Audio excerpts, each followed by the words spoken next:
Welcome to the League of Legends Champion Spotlight, featuring Kalista, the Spear of Vengeance. We will not be at the mercy of those who hide behind magic.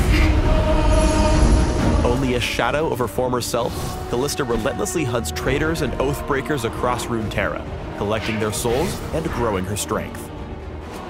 Kalista is a uniquely mobile and cooperative marksman who excels when working in concert with her Soulbound ally.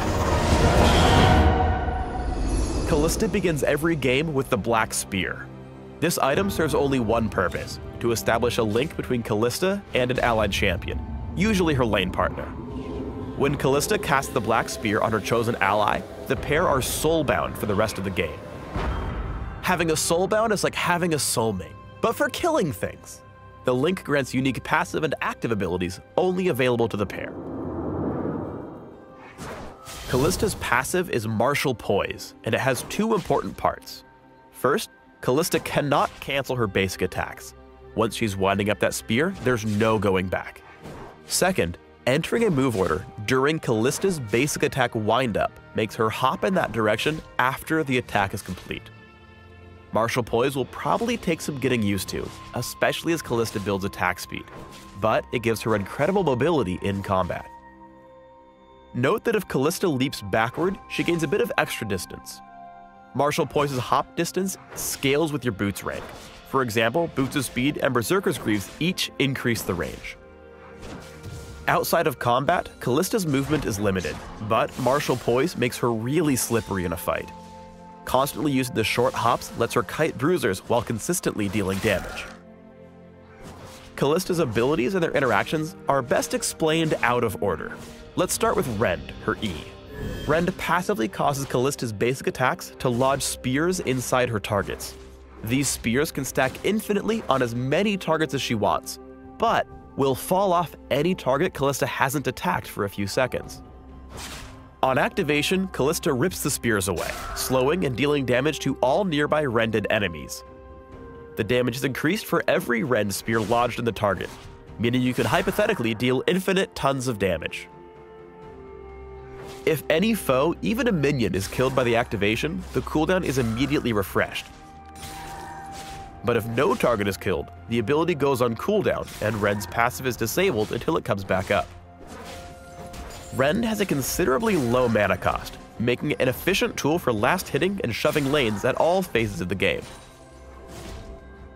Kalista's W, Sentinel, has a passive and an active.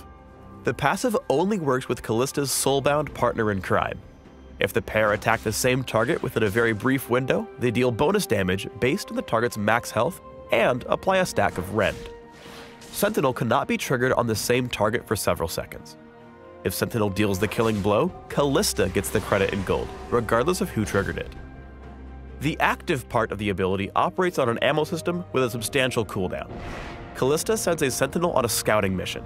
Sentinels patrol back and forth between Kalista's initial cast location and the targeted area a few times before expiring.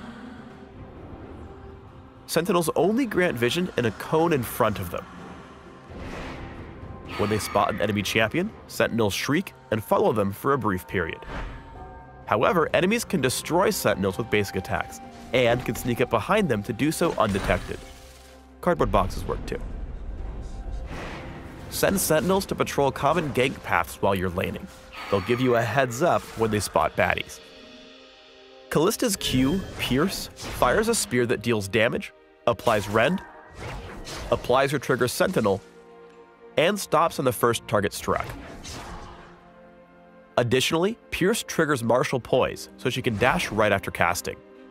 If Pierce kills an enemy that has active Rend stacks, Pierce pierces through that enemy, adding all those stacks to the next target struck. Pierce enhances Kalista's mobility because it can trigger Martial Poise outside of combat, allowing her to leap over walls. Here's some examples of walls you can hop over. Kalista's ultimate is Fate's Call, and is only castable when the soulbound pair are near enough for the tether to be visible. When cast, Fate's Call pulls Kalista's soulbound to her, and makes that ally untargetable and pacified for a short time.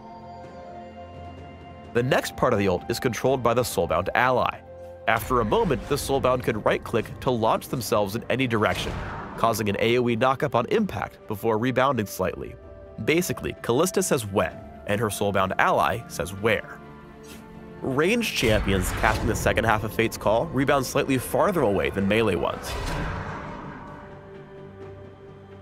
If the ally doesn't cast the ability after a few seconds, keep in mind they will automatically rocket forward in the direction Kalista's facing. Kalista's the rare marksman that can dictate engages. A max-range Fate's Call gets fights started in a hurry. Use it in tandem with your Soulbound to initiate or make a pick. Teamwork! Moving backward or forward, Kalista's spears always find their target. Collect the souls of your enemies with these elite maneuvers. Spear stepping is the essential Kalista combo. Basic attack and pierce as often as possible, hopping in the intended direction after each attack. If you're retreating, save Rend for when your opponent is about to reach you. If you're chasing, instead hang on to it for maximum damage, using it as an execute. Because Rend's cooldown resets on minion kills, try to get a stack on a minion as well as an enemy champion, popping Rend to kill the minion and get the reset. Continue attacking the enemy champion and pop Rend again before piecing out. This way you get twice the slow and even more damage. When searching on a vulnerable enemy, send a Sentinel ahead. If it sniffs out a baddie, use Pierce and Martial Poise to hop forward, slowing your foe with Rend to get into basic attack range. If your Soulbound's nearby, give them a Fate's Call to let them launch ahead so you can sync the killing blow together. Martial Poise helps Kalista float like a butterfly and sting like a spirit hellbent on vengeance. Try to hop after every basic attack, even in lane. This allows you to dodge skill shots and get aggressive with your own abilities. Kalista's level 6 power spike is huge, both for herself and her Soulbound, especially when combined with other all-in friendly ults like Morgana's. Here, Sentinel catches Caitlyn out of position, and Kalista does two things. First, she activates Fate's Call to get Morgana into the fray, then demoralizes Sona by dodging Crescendo with Martial Poise. Morgana follows up, crushing the fight with the second half of Fate's Call and Soul Shackles, allowing the Soulbound lane to pick up a 2-0. Fate's Call has utility beyond engages. If your Soulbound is about to give up the ghost, pull them to safety with Kalista's ultimate. That's for all those lanterns, Thresh. Shadow Owls for life! Kalista must trust her Soulbound ally to make tactical decisions with Fate's Call. Here, she initiates the ult to yank Braum out of Janna's tornado, giving him the chance to make a play. Braum's got a real choice here. Go aggro and rock Lucian and Janna, or play it safe and ensure the enemy Darius can't get to Kalista. Braum makes the right play, splitting the enemy team and allowing his other allies to handle Darius. The teamwork pays off, allowing Kalista's team a clean 4-0 fight. Kalista's hops allow her to be extremely opportunistic as well as stay in range for consistent basic attacks, giving her kills on both Gangplank and Veigar. Kalista waits for minions so she can tower dive when they arrive. Spotting Caitlyn out of position, Kalista takes her down immediately, using Martial Poise to leave turret range right after the kill. While attacking Evelynn, Kalista simultaneously leaves turret range, Evelynn's range, and cuts off the retreat path to ensure a safe and clean quadra kill. Thanks for tuning in to the Kalista Champion Spotlight. Please subscribe to the Riot Games YouTube channel and leave us your comments just below the video. You will be taken.